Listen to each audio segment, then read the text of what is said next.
Bom dia, irmãos e irmãs, graça e paz para com todos. Hoje, na verdade, estava previsto nós recebemos um convidado especial para trazer a mensagem. Era o pastor Marcos Nomura, quase falei pastor Quinhão aqui, porque a gente está tão acostumado. É o pastor da igreja Holiness de Maringá, não, Londrina, no Maringá, tá certo. E ele também é membro da diretoria da convenção. Ele está essa semana em reunião com a diretoria aqui e também ele fez uma reunião com a nossa igreja e aproveitamos, tínhamos convidado ele. Infelizmente houve um acidente com a mãe dele, de sexta para sábado. A mãe dele caiu da escada, está dolorida, não consegue andar direito e como ela está sozinha ali, ele resolveu ficar com a mãe esses dias para ver se ela vai conseguindo se recuperar, né? Então peço orações, por favor lembre da mãe do pastor Quinhão, dele mesmo, né, para que Deus conduza tudo bem. Ouvimos que houve alguns acidentes por aí também, né? A Priscila Yoshihara também estava fazendo a mudança, caiu da escada, se machucou. Irmãos, vamos tomar cuidado com a escada, por favor. Se tiver elevador, dê preferência. Mas que Deus esteja abençoando a recuperação desses irmãos e irmãs queridas, né? Mas, irmãos, com prazer que estou substituindo ele aqui. Por que prazer? Porque, apesar dessas intercorrências que a gente tem, Deus dá muita coisa boa para a nossa vida. E hoje, na vida da igreja, Deus está dando uma coisa maravilhosa. 4 jovens estão se batizando hoje. O batismo a gente ainda vai ver, né? Durante a cerimônia. É uma forma desses jovens anunciar publicamente que estão abraçando a fé em Jesus e querem se tornar membros desta igreja de forma oficial e viver como cristãos em suas vidas. Que alegria, pessoas que estão tomando decisões, né? Mesmo nós que já estamos nessa caminhada, quando vemos gente tomando decisão, parece que a gente é encorajado por isso e a igreja toda se encoraja. Mas, irmãos, também tivemos um momento muito bom na sexta-noite com o pastor Marcos, né, antes desse acidente, que foi a entrevista que a liderança da igreja teve com a diretoria da nossa denominação. E o pastor Marcos fez uma pergunta: como é que vocês estão enxergando a nossa igreja? Esse dia, irmãos, confesso que eu estava assim, não estava muito bem de saúde, estava esgotado. Eu não estava conseguindo pensar em muita coisa. Eu senti que eu deveria mais escutar o que os irmãos tinham a dizer. E saiu muita coisa boa, né? Nossa, eu fiquei muito grato a Deus, que tinha muita gente empolgada, né? Com o coração queimando, dizendo que a nossa igreja é muito abençoada, irmãos. Que bom que podemos dizer isso, né? E uma das coisas que, por exemplo, a Rumi contou com tanta alegria, e isso me contagiou, é o fato de que tem tantas atividades na igreja, né? Tem o vôlei, né? A gente tem um pastor aí que trouxe o vôlei para valer para a nossa igreja, mas esse é um dos esportes mais democráticos, né, que existem. E tem jogos para todos os níveis. E isso tem ajudado pessoas a conhecerem nossa igreja. Depois a gente tem aberto oportunidades para essas pessoas participarem dos eventos, e essas pessoas têm vindo. Eu fiquei muito grato quando eu vi de relance na feirinha para as missões que a gente teve, muita gente ajudando aqui, muita gente que não faz nem tanto tempo, né, que chegou aqui, está participando junto, e Deus tem dado oportunidades para as pessoas poderem se achegar conosco aqui. É tão gostoso quando a gente abre a casa e as pessoas vão se sentindo à vontade, são trazidos por Deus para se juntar conosco. Então, irmãos, esse é um dia para a gente celebrar essa bênção, esse presente que Deus tem nos dado, de ter pessoas cada vez mais chegando para caminhar conosco. Mas, conforme as pessoas vão chegando, né? Quando é nossa casa é mais fácil, né? A gente abre, vem comer em casa. E as pessoas vêm, a gente sabe mais ou menos o que fazer. A gente vai preparando a comida, né? Vai preparando para receber. A igreja é um pouco diferente, é tanta gente, né? Não está tudo sob nosso controle, né? como é que é essa dinâmica quando nós, como igreja, queremos abrir a nossa casa para que as pessoas entrem e convivam conosco? Não é uma dinâmica natural. É preciso a gente pensar um pouco como fazer, senão pode acontecer que a visita chega e a gente não vê. Acaba passando, né? Algumas pessoas a gente não consegue dar atenção. E não é isso que nós queremos. Né? Para vocês que estão aqui, estão conhecendo nossa igreja, eu já como pastor quero pedir desculpa se porventura você se sentiu que não recebeu a atenção devida. Eu já estou vindo há algum tempo, pastor, mas você não sabe meu nome. Puxa, isso acontece de verdade, eu peço perdão por isso. Depois da pandemia, estávamos conversando, inclusive na reunião, nós ainda estamos aprendendo a como poder te receber da melhor maneira possível e caminhar junto com você. E hoje, conforme a gente está abrindo nosso coração para você, e hoje eu quero trazer a palavra de Deus para nos ajudar também, eu quero pedir a sua ajuda, para você também, de alguma forma, contribuir para que a gente aprenda a caminhar junto com você. Membros estão se batizando hoje. Temos que aprender a caminhar com eles. Então, eu creio que esse é um assunto sério e importante na vida da igreja. Para falar de convivência, né, de convívio, eu gosto de uma figura muito popular aqui no Brasil. Será que o pessoal pode projetar? Futebol. Né? Esse time que aparece aqui para vocês agora é a Seleção Brasileira de 2002. Timaço, né? Para quem conhece, está aí Rivaldo, Ronaldo, Ronaldinho Gaúcho, Cafu, Roberto Carlos. Olha como juntou gente boa aí. Não à toa esse time ganhou a Copa do Mundo para a gente. Pentacampeão. Nos deu muito orgulho. Agora, esse time aqui é de 4 anos depois. Tem vários rostos iguais que você lembra do time anterior. Rivaldo está ali, Ronaldo está ali, Ronaldinho Gaúcho está ali, Roberto Carlos, Cafu estão ali. Não é só isso, juntou mais gente boa, né? As meninas lembram do Kaká, né? Que fazia um sucesso ali. Tem um Adriano, excelente atacante. Por muitos era considerado o time melhor do que 2002. O que aconteceu com esse time, para quem lembra? Perdeu nas quartas de final. Nem chegou na final. Olha só. Juntar gente boa não é suficiente para ganhar. Essa gente boa tem que virar um time bom. Senão não conquista nada. Não ganha nada. O Tostão, aí é da velha guarda, né, que o pessoal conhece. Excelente jogador aí, mas ele também é um excelente cronista. Ele escreveu por muito tempo na Folha de São Paulo. Uma das crônicas que ele escreveu me tocou. Ele falou assim, futebol muitas vezes é uma representação da vida também. Por isso que no Brasil a gente fala, né?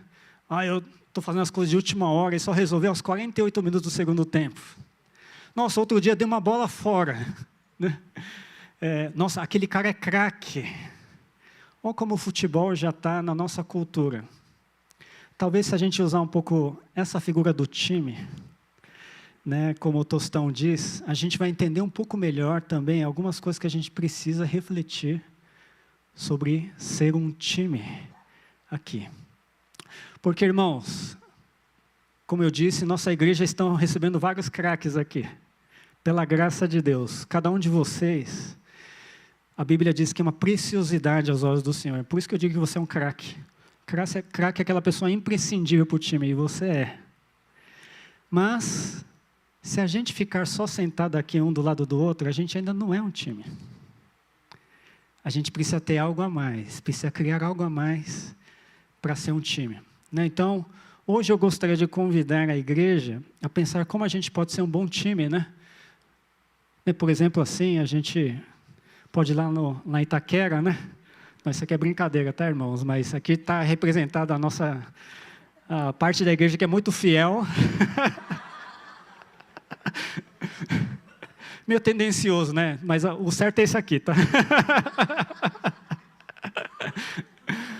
Hoje eu gostaria de refletir como nós podemos nos tornar o time de Deus, porque, enfim, isso aqui não é time da Igreja da Liberdade, né? Isso aqui não é time da Holiness. Toda a Igreja de Cristo é um time de Deus, é um time muito mais importante. Se você tem a sua Bíblia, convido você a abrir em 1 Coríntios, capítulo 12, nós vamos ver a partir do verso 28, e vamos até o capítulo 13, verso 3, né? 1 Coríntios, capítulo 12, 28, até o 13, 3. Enquanto você lê, eu quero dar um pouco de contexto para você desse texto. Na verdade, esse texto que vamos ler hoje é a continuação do texto que eu tratei na mensagem passada, quando a gente falou sobre o corpo de Cristo. E só para lembrar, essa carta foi escrita, né, falando do corpo de Cristo, de unidade. Por quê? Porque aquela igreja precisava de unidade, estava dividida, né, havia competição entre eles. Então, Paulo, primeiro ele diz o seguinte, né, ele explica o seguinte nos versos anteriores, que a igreja é essa diversidade que a gente vê, pessoas diferentes com dons diferentes, né, e não é certo quando um dom quer se sobrepor ao outro, quando um quer ser maior que o outro, quer se considerar mais importante que o outro. Para ilustrar isso, então, ele usou a figura de corpo, né, que a gente viu na mensagem anterior. No corpo, tem tamanhos diferentes, funções diferentes, mas quem pode descartar uma parte do corpo? Ninguém. A gente precisa de cada parte do nosso corpo. E Paulo diz, é assim que a gente tem que tratar a diversidade aqui na igreja, no corpo de Cristo. Ok, então vamos para a nossa passagem de hoje. Capítulo 12, então, 28. Depois de falar de corpo, Paulo diz o seguinte: Deus estabeleceu para a igreja, em primeiro lugar, os apóstolos, em segundo, os profetas, em terceiro, os mestres, depois, os que fazem milagres, os que têm o dom de cura, os que ajudam outros, os que têm o dom de liderança, os que falam em diferentes línguas. Até aqui primeiro. Paulo, depois que usou a linguagem de língua, agora ele está usando uma outra linguagem. Nessa linguagem ele quer expressar quais são as funções que tem dentro da igreja. Né? Você já ouviu falar dessa palavra apóstolo, né? Nossa, tem algumas igrejas que gostam de usar esse termo. Mas dentro da igreja, indicavam principalmente aqueles primeiros discípulos de Jesus, que começaram o trabalho de formar a igreja, né? E a gente tem os profetas, né? Profeta já é uma função que existe lá do Antigo Testamento. Pessoas que recebem alguma mensagem de Deus para ser transmitida para as pessoas, né? Aí tem o pessoal que é mestre, pessoal que tem conhecimento, tem facilidade de ensinar. Depois tem os pessoal que Deus deu o dom de fazer milagres, né? Promover curas. E também tem gente que ajuda os outros, né? A igreja no começo fazia muito isso. Gente que doava suas coisas, que se doava para ajudar os demais. E tem gente que, obviamente, vai aparecendo para liderar, ajudar a organizar aquele grupo que estava ficando grande. E, por fim, Paulo cita os que falavam diferentes línguas. E tem aqui incluído o dom de línguas, que é um dom muito específico de orar numa linguagem para se comunicar com Deus. Mas também a gente lembra de que Deus também dá dons de línguas estrangeiras, como usou no dia do Pentecostes, para a gente se comunicar com pessoas de diferentes culturas. O que Paulo quer fazer listando tudo isso daqui? Né? Ele quer mostrar que realmente a igreja é um time. Um time que tem goleiro, tem zagueiro, tem lateral, tem meio de campo, tem atacante. Eu estou citando várias posições, né? Talvez você não conheça bem cada um, mas cada um é muito diferente do outro. O zagueiro é o cara que tem que defender o seu time na frente do gol, não pode deixar fazer gol. Então ele está lá atrás, esperando, atento para ver quando é que o atacante adversário vem. O atacante é o contrário, ele está lá na frente, esperando para receber bola e fazer gol. Muito diferente a função de cada um. E ele está dizendo, Paulo, que na igreja também é muito diferente a função um do outro. E aqui, quando a gente vê essa lista, vem uma pergunta para nós.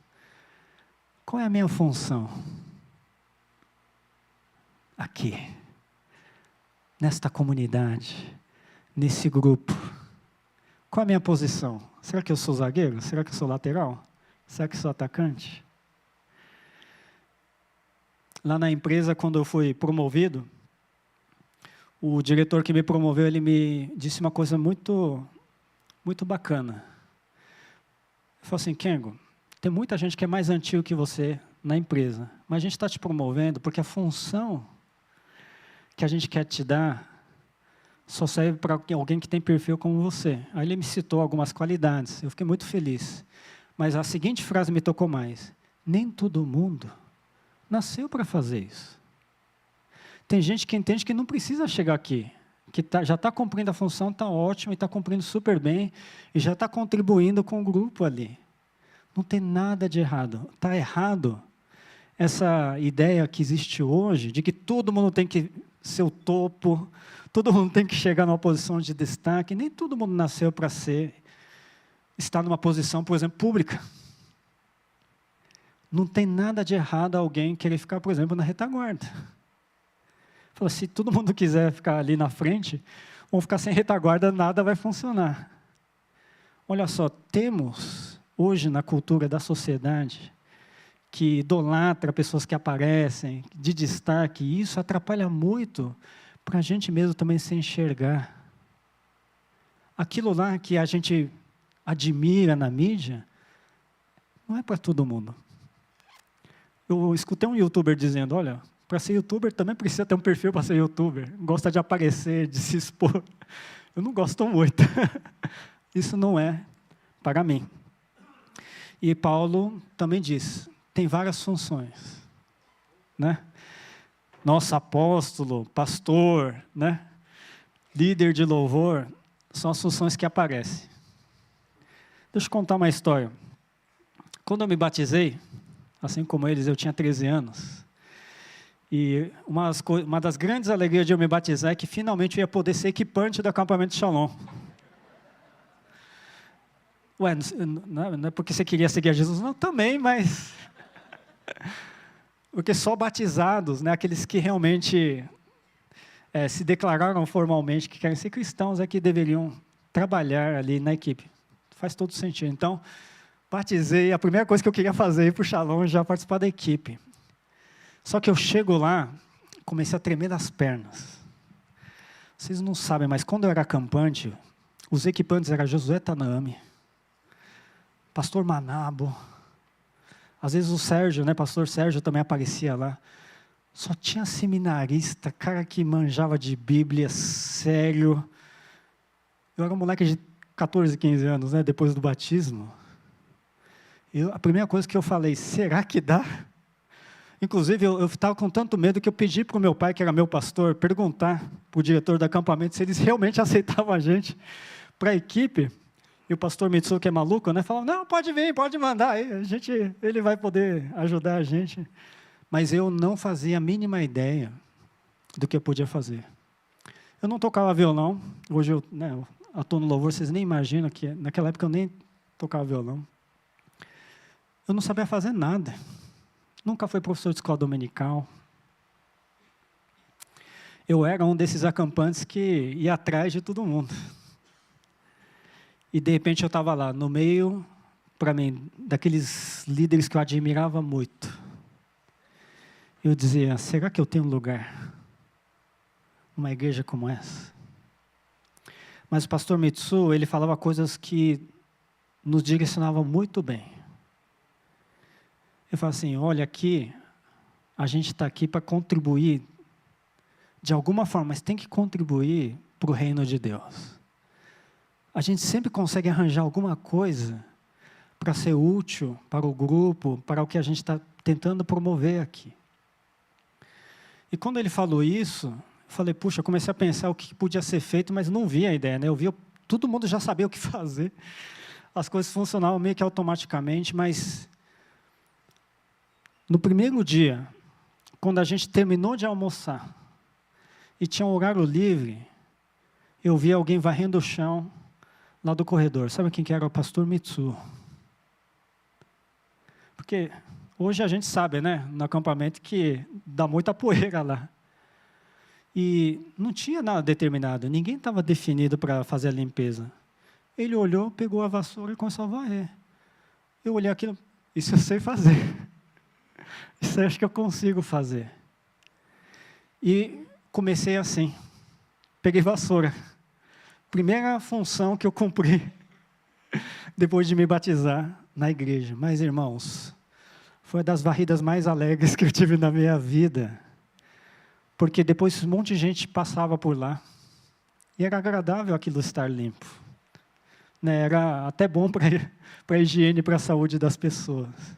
Depois foi aprendendo outras coisas, né? Acender a fogueira a lenha ali, né? O forno a lenha para esquentar a água do banho. Aquilo para mim era o máximo. Eu falei, caramba, né? Nunca tinha feito isso na minha vida. Acender lampião, naquela época não tinha energia elétrica, acender lampião a gás, levar para os quartos, fazer limpeza dos quartos, trocar os colchões, tirar pó. Olha só, para mim que eu não achava que não sabia fazer nada, de repente o mundo inteiro se abriu diante de mim. Tinha muita coisa que eu podia fazer, que eu podia aprender. E cada coisa que eu fazia, naquele ambiente especial de acampamento, eu via que não era à toa. Porque depois chegavam as crianças, os adolescentes, o acampamento acontecia, e sabia que onde eles estavam pisando, onde eles estavam convivendo, ali tinha um pouco da minha contribuição. Eu estava participando do reino de Deus. Quando a gente chega na igreja, uma igreja tão abençoada como essa, que tem vários ministérios, talvez esse seja o sentimento seu também. Ixi, o pessoal já está fazendo um monte de coisa aí, tem tanta gente boa, né? Mas, se você ajudou no bazar, acompanhando as pessoas, guardou as coisas, ajudou a limpar, tirou mesa, colocou cadeira, você já está sendo tão útil nas mãos do Senhor, quanto aquele menino de 14, 15 anos foi lá no acampamento. E quem sabe com isso, Deus não vai abrindo outros caminhos para você. Mas Paulo deixa claro, você tem o seu lugar. Você quer ser um time? Ache sua posição. Veja se você é zagueiro, veja se você é atacante, se você é lateral. Mas na mão de Deus, todo mundo tem uma posição aqui. De novo, encontre sua posição. Então, o time de Deus tem uma posição para você. Seguindo aqui no texto bíblico, a partir do verso 29, a Bíblia diz o seguinte: somos todos apóstolos, somos todos profetas, somos todos mestres, todos nós temos o poder de fazer milagres, todos temos o dom de cura, todos temos a capacidade de falar em diferentes línguas, todos temos a capacidade de interpretar o que é dito. Portanto, deseje intensamente os dons mais úteis. Agora, porém, vou lhes mostrar um estilo de vida que supera os demais. Depois de Paulo mostrar para a gente que cada um tem uma função, pode ter uma função na igreja, agora ele faz um outro questionamento, para quem já tem função já, né? Clara para si. Ele pergunta, mas todo mundo é apóstolo? Não. Todo mundo é profeta? Todo mundo é mestre? Ele vai citando essas funções que ele já citou antes e questionando para quem está nessa função o seguinte: você acha que todo mundo tem que ser igual a você? Você acha que todo mundo tem que cumprir a mesma função que você? Você acha que na igreja tem que ter só a sua função? Por que ele está questionando isso? Porque tinha gente pensando assim na igreja. Essa é a origem da briga. Não, eu tenho o dom de profecia. Não, eu falo em línguas. Não, tem um apóstolo tal. E o pessoal começou a disputar dentro da igreja quem é que devia mandar. É por isso que essa carta foi escrita, é por isso que vem esse questionamento. E por isso estou usando esse desenho do Homem-Aranha, para quem, bons entendedores, sabem. Todo mundo tem que ser igual aqui. Ah, tem um filme que eu gosto muito. Não apareceu aqui. Talvez eu não tenha... desculpa, eu pulei aqui, né? Tem um filme chamado Invictus, de 2009. Foi o Clint Eastwood que dirigiu. Um filme muito bom, que conta a história da vida do Nelson Mandela. Vocês já ouviram falar desse homem? É líder da África do Sul, que foi o primeiro presidente depois de acabar o apartheid, que era aquele regime oficial que dividia brancos e negros. Depois de um grande movimento liderado por ele, né, e ele foi preso por muitos anos por causa disso, ele saiu, né, foi liberto da prisão, ele se candidatou e foi eleito presidente. E é a partir desse momento que o filme começa a contar a história. Imagina um país como a África do Sul, onde brancos e negros eram separados um do outro e os negros eram até colocados em situações inferiores. Quando um negro vira presidente do país, imagina a tensão que existia no país. Muita gente pensou, ixi, agora esse cara vai descontar em cima dos brancos. Putz, eu acho que muitos brancos vão perder seus negócios, vão perder seus direitos. Os negros vão querer se vingar de toda a perseguição que receberam durante esse país. E tinha gente querendo isso. A situação era tensa. Então, o mundo inteiro olhou, e agora, Mandela, como é que você vai fazer? Esse filme conta, e é baseado em fatos reais, que o Mandela, ele olhou para o país e falou assim, eu preciso unir esse país. E quando ele estava pensando na melhor maneira de unir o país, ele lembrou que a África do Sul ia sediar a Copa do Mundo de Rugby. Rugby parece futebol americano, não é muito popular aqui no Brasil, mas na África do Sul, em uns países, é muito mais popular do que o nosso futebol aqui. Copa do Mundo, então, tem a mesma importância do Copa do Mundo que a gente gosta do nosso futebol. O maior evento. Só que tinha um problema esse time do rugby da África do Sul. Era um time só de brancos. E sabia que, por muito tempo, os negros da África do Sul torciam contra a sua própria seleção? Porque só tinha branco e falava assim, olha, aquilo é representação da nossa opressão ali. A gente tem que torcer contra. O próprio Mandela, às vezes, fala assim, a gente não deve torcer para eles. Não pode aceitar isso. Mas quando o Mandela chega na liderança e sente a necessidade de unir o país, ele fala, mas todo mundo gosta, todo mundo assiste. Então ele fala assim, eu vou unir o país em torno disso. Ele chama o capitão da seleção, olha, eu quero que você me ajude e ganhe essa Copa do Mundo. Para que o país inteiro fique empolgado e comece a torcer para a mesma coisa, para uma coisa só, uma coisa em comum.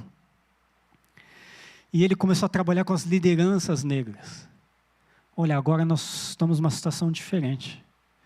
Aquele time de branco é nosso time agora.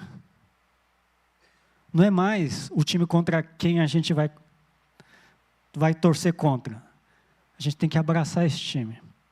Para ajudar, convocaram um jogador negro na época também para fazer parte do time e criar identificação. Mas a maioria ainda era branca. E o filme vai contando. Aquilo que era diferente vai se tornando algo de interesse comum. Naquilo que era rejeitado por eles, pode se tornar algo para unir. E aí, como eu sou famoso por contar spoiler, não vou contar spoiler. O que vai acontecer no final, vocês assistam. Esse filme é muito bom para assistir. Mas essa história faz a gente pensar, né? Esse filme mostra também que o Nelson Mandela escreveu no diário dele enquanto ele está preso. Que ele era o capitão do navio dele. Que assim, o navio que é a vida dele estava numa tempestade, né? Por perseguição, pela prisão e com raiva dos brancos. Mas ele falou, eu posso ser o capitão e decidir se eu quero ir contra os brancos ou não. Eu posso guiar esse navio. Eu digo o seguinte, se a gente for guiado por Deus, o nosso navio faz muito mais que isso. Nesse navio que é a nossa igreja, onde a gente tem pessoas diferentes, que agem de forma diferente. E quando a gente fala diferente, né, a gente fala de uma forma tão genérica e parece tão bonito até, né, falar, oh, o diferente. É fácil ficar com alguém diferente de você? É fácil conversar com alguém que é diferente de você? Nem sempre é. O assunto não bate. Quando o assunto não bate, o que é que você tem que fazer? Tem que fazer um esforço maior, não é? Então, peraí, tem um assunto em comum? E você começa a fazer perguntas, tenta achar. Não é assim quando a gente, às vezes, está sentado lá, sentado lá no avião, no ônibus, tem que conviver com uma pessoa que você nem conhece por muito tempo e às vezes quer puxar papo. Você tenta achar algo que tem em comum. Paulo, ele tem razão de chamar a nossa atenção. Que sempre existe uma tentação dentro do ser humano de achar que o melhor é aquilo que ele já tem, já é. A gente tem essa tendência natural de achar que o melhor jeito de viver é o meu jeito de viver. As melhores ideias são aquelas que eu tenho. As avaliações mais corretas são aquelas são seguindo os meus critérios. De que o melhor jeito das coisas acontecerem é o jeito que eu acho que tem que ser. Essa tentação sempre existe em nós. Mas o diferente quebra tudo isso. Que alguém vai dizer, não é desse jeito não, é de outro. E você fica assim, pô, mas eu acho que não. Eu acho que o jeito melhor é outro. Olha só como é desafiador conviver com o diferente. E Paulo quer nos incentivar a fazer esse exercício. Nem todo mundo é que nem você. Nem todo mundo deve ser que nem você. Senão isso aqui não é um time. De novo, se todo mundo aqui fosse atacante, não tem time aqui. A gente vai tomar gol e vamos perder. A gente precisa de gente que não é igual a nós. A gente precisa de gente que é diferente de nós. Isso requer de mim e de você um esforço, sim. Pedir para Deus me dar esse amor. Primeiro, me dá humildade, né? Senhor, me dá humildade para não me achar, achando que o que eu estou pensando é o certo. Senhor, me dá humildade para escutar o diferente e perceber que às vezes tem coisa correta ali que Deus quer mostrar para mim. Deus, me dá humildade para valorizar aquilo que é feito de forma diferente, que dá resultados diferentes do que eu esperava até, mas que é aquilo que Deus está trazendo aqui na minha vida e na vida da comunidade. Deus, me dá humildade para saber que eu não sou eu sozinho um time. Me dá humildade para saber que eu só tenho uma posição nesse time e eu preciso do outro para formar esse time. Como é que eu posso formar esse time? Como é que um zagueiro e um atacante podem se entender? Quando o atacante rouba a bola, o atacante tem que estar atento no zagueiro para já falar, opa, retomamos a bola, então eu já posso ir correndo para o ataque. Mas se cada um estiver olhando só para o que está fazendo, o atacante nem vai perceber quando o zagueiro roubou a bola. A gente tem que criar esse entrosamento. Sem entrosamento, os diferentes não se combinam. Não dá para jogar junto. Não dá para virar time. Como é que você pode criar entrosamento? Algumas dicas. Tem alguma área da sua vida que não é o seu forte, mas tem outra pessoa que tem esse forte? Já é um bom começo. Opa, nós dois juntos aqui já vamos ficar mais forte ainda. Tem um forte meu que pode ajudar alguém em alguma área? Ótima ideia, né? E assim, a gente tem que ir pensando como é que eu e essas pessoas que estou vendo aqui, a gente se combina. A gente dá match. A gente pode trabalhar junto. E, irmãos, sempre vai haver uma forma de trabalhar junto. Mesmo que aquilo a princípio pareça totalmente contrário àquilo que você acha. Deus pode fazer isso na nossa vida. Isso é uma chave importante. No time de Deus, O cabeça é o Cristo, né? O principal, e nós somos os membros dele. A cabeça vai, se você tiver com o coração aberto para Jesus, ele vai te dizendo como a mão tem que funcionar junto com a perna, com outros membros do corpo. Busque isso em Deus também. Por fim, a gente vai entrar no capítulo 13.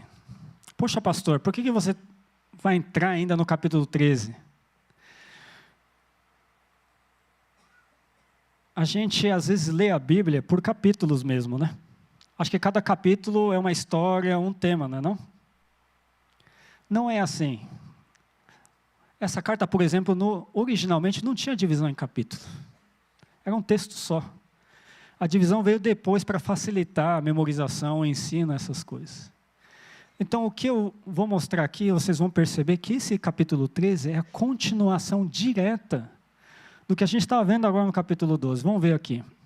Verso 1.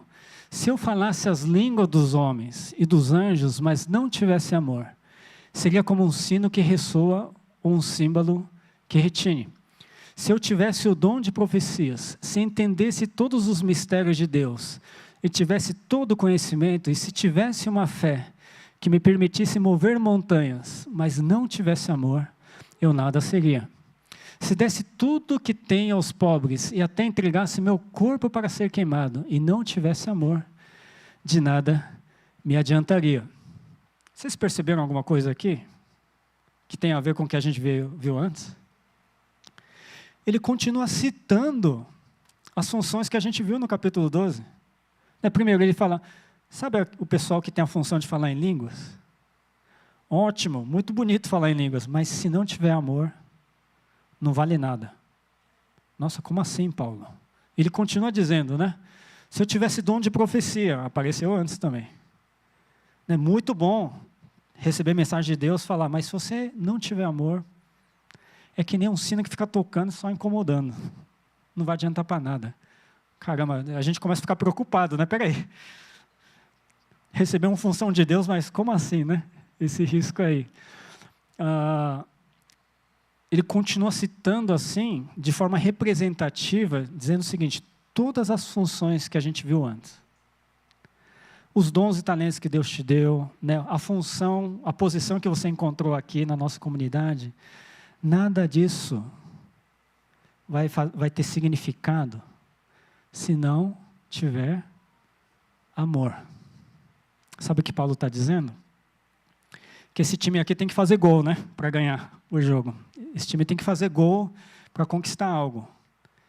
Esse gol é o amor.